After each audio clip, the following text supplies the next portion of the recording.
میں لوگوں کے لیے سب سے پہلے تو یہ کہ آپ اپنی کہانی سنائیں کہ آپ کیسے باہر گئے تھے, کیوں باہر گئے تھے, اور کیا کہ اپنی جرنی کیسی رہی.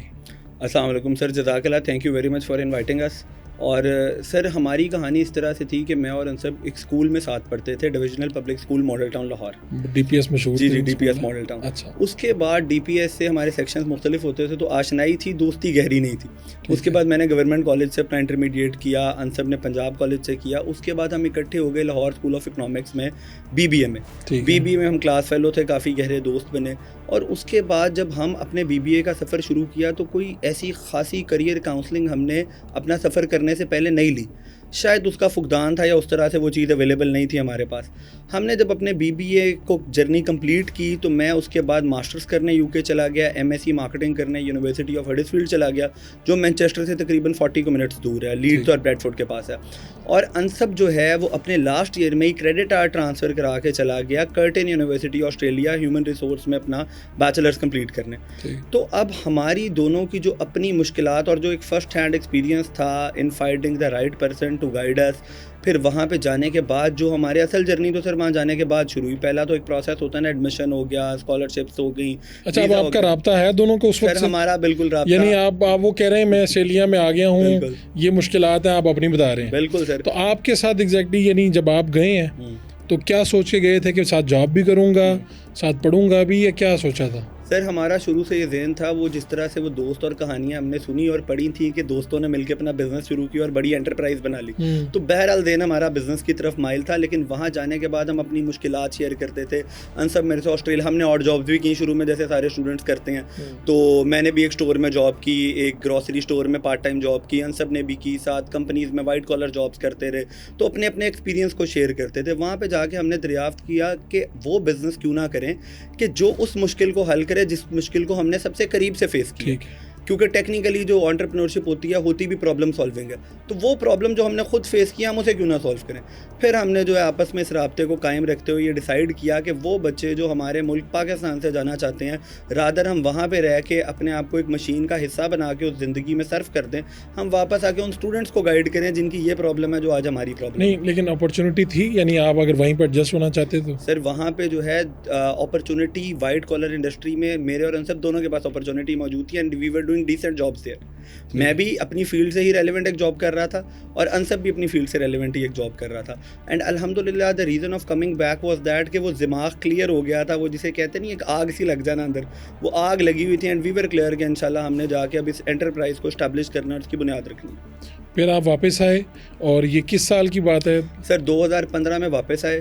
انصب میرے سے پہلے آ گیا, انصب میرے سے 3 ماہ پہلے آ گیا. تو ہم نے جو ہے وہ فائنلائزنگ دا پلیس, لوکیشن, وہ رینٹ کرنی جگہ, اور یہ والا پروسیس کمپلیٹ کیا. یہ لاہور سے ہوا شروع؟ لاہور سے سر شروع ہوا, بالکل لاہور ماڈل ٹاؤن سے شروع ہوا. اور اب ہمارا جو ہیڈ آفس ہے وہ گارڈن ٹاؤن میں موجود ہے. سر جیسے ہی انصب نے وہ ساری چیزیں سیٹ کی, اس نے مجھے بتایا میرا تھیسس سبمٹ ہونا تھا, جیسے ہی سبمٹ ہوا اگلے دن میری فلائٹ تھی, اگلے دن میں واپس تھا. صبح میں پہنچا ہوں اور دوپہر کو میں آفس تھا, اور وہاں سے ہماری جرنی اسٹارٹ ہو گئی. بیسٹ ٹائم کیا ہے ان کے باہر جانے کا, باہر پڑھنے کا, اور پھر اس کے ساتھ سرمایہ کا بھی مسئلہ ہے. یہ تو ایک بھاری سرمایہ لگا کے آپ نے باہر جانا ہے. سر سب سے پہلی بات یہ کہ بھاری, پہلے تو یہ کہ کریں کیا.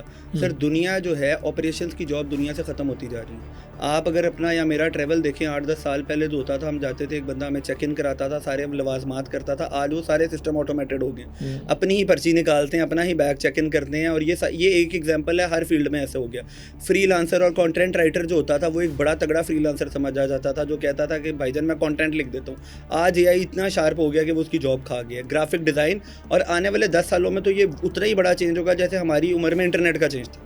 بالکل ٹھیک, بیفور انٹرنیٹ اور پوسٹ انٹرنیٹ. تو لوگ سر آپریشنس کی ساری جاب آبسلیٹ ہوتی جائیں گی. وہ جو فیس بک پہ میم نہیں چلتی, وہ جو ہیلی کاپٹر پہ بندہ ویڈیو بناتا تھا میچ کی, ایریل ویو لیتا تھا, نہ سر وہ بندہ رہا نہ ہیلی کاپٹر رہا. سر وہ جابس کریں جنہیں انالیٹیکل سکلز انوالوڈ ہے, جن میں تجزیہ انوالوڈ ہے, جس پہ انسان کا دماغ انوالوڈ ہے. جیسے کہ مارکیٹنگ کی بہت بڑی ایسی سکلز ہیں جو ہیومن مائنڈ پہ چلتی ہیں, ہائی پینگ ہیں. ڈیٹا پہ پوری دنیا ریوالو کر رہی ہے. آج میں اور آپ بات کر رہے ہیں کہ ہم نے سوئٹزرلینڈ ویکیشن پہ جانا ہے, تو ہمارا فون جو ہے 10 منٹ بعد ہم فون کھول لیں گے تو اشتہار آنے شروع ہو جائیں گے. گوگل, میٹا, یہ ساری چیزیں ڈیٹا پہ چل رہی ہیں. ڈیٹا کو سمجھیں کہ ڈیٹا کس طرح سے ورک کرتا ہے, اور ہیومن سائیکی کے ساتھ ڈیٹا سائنٹسٹ. سر دوسری بات, انویسٹمنٹ بینکنگ ایک بہت بڑی اسکل ہے.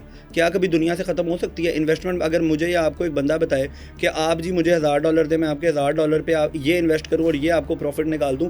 سر پاکستان 5ویں بڑی آبادی ہے, انتہائی بہت اس میں جو ہے انتہائی فقدان ہے ایک اچھے انویسٹمنٹ بینکر کا. یہاں پر وہ کلچر بھی نہیں ہے, کلچر ٹرسٹ ہی نہیں نہ کرتے, غلے پہ خود بیٹھے رہتے ہیں. دادا کہتے ہیں کسی نے پیسے نہ دیں گا تو ضائع ہو جان کے. لیکن دس از ناٹ ٹرو. دنیا کی بڑی بلیک راک تو کر رہی ہے, جے پی مورگن تو کر رہا ہے. ہم نے ویل انوینٹ نہیں کرنا, ہم نے ان سے سیکھنا ہے جو ہم سے 100 سال آگے. جتنے بھی بڑے بزنسز ہیں وہ میرے خیال سارے اسی طرح سے چل رہے ہیں سر. دنیا میں لوگ سر اس کے بغیر چل ہی نہیں سکتے. میں نے آپ جو بلیک راک کا نام لیا, یہ ایک بڑی کنٹروورشل ہمارے یہاں پہ بنا لیتے ہیں. یہ اتنی بڑی کمپنی ہے, ہر دنیا کے بڑے برانڈ میں جو نیم اٹ ان کے شیئر تھے. تو بہرحال اب یہ اسکلز, ڈیجیٹل مارکیٹنگ, سر آپ کو, مجھے اور میں باہر اپنے 100 دوستوں کو ملوں, آپ اپنے 100 دوستوں کو ملیں, سب کو ڈیجیٹل مارکیٹنگ چاہیے. ان اسکلز پہ فوکس کریں, ان فیلڈس پہ جائیں. ان فیلڈس کا فیوچر ہے, اور ان فیلڈس میں انٹر کے بعد آپ باہر جا سکتے ہیں. اگر سرمایہ نہ ہو سر, آپ کا آخری پارٹ سوال کا, تو سر آپ بیچلرس کے بعد نہ جائے, ماسٹرس کے بعد بہرحال آپ مینیج کر لیں گے. اور سر ایک اور سر ایسے ہوگا کہ پارٹ ٹائم جاب الاؤڈ ہوتی ہے 20 hours پر ٹرم ٹائم. تو آپ ایک اچھا اسکلفل بندہ اتنا کما لیتا ہے کہ سال ڈیڑھ میں جو لگایا وہ واپس کما لیتا ہے. میرے پاس کئی ایگزامپل ہیں. میرا ایک اور دوسرا سر ایک اور بات یہ ہے کہ تھوڑا سا نا جو بچوں میں اسکل ہے وہ بزنس کی طرف بھی فوکس کریں. انڈیا کیسے آگے نکل گیا؟ انڈیا کا بندہ گیا وہاں پہ سلیکون میں اچھی جاب پہ لگ گیا, اس کے بعد اس نے ان کمپنیوں کے بیک اینڈ آفس بنا لیے اپنے ملک میں.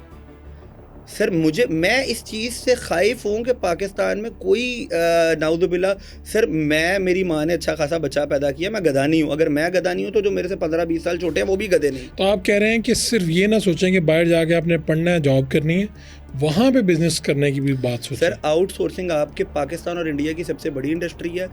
$3.25 بلین پورے پاکستان کا ریونیو ہے آئی ٹی کا, اور یہ صرف آؤٹ سورسنگ کمپنی سے ہے. نیٹ سول سسٹمز یہ ساری آؤٹ سورس کمپنیز ہیں, ٹھیک ہے. ڈیونیسٹ یہ ساری آؤٹ سورسنگ کمپنیز ہیں. سر انڈیا کا $194 بلین ہے. سر پاکستان میں, سر میں اگر یہ کرنا چاہوں میں تو کر سکتا ہوں. مجھے اگر باہر سے پروجیکٹ ملے, آدھے UK کی اکاؤنٹنگ پاکستان اور انڈیا میں ہو رہی ہے. ہم ایتھیکلی انہیں سروس دیں, ہم ایتھیکلی ان کے ساتھ کام کریں. سر یہاں پہ اگر نہیں جا سکتا تو پاکستان میں بزنس کرے, لیکن پڑھ لکھ کے کرے, بغیر پڑھے لکھے نہ کرے, اور اسمال اسٹارٹ کرے.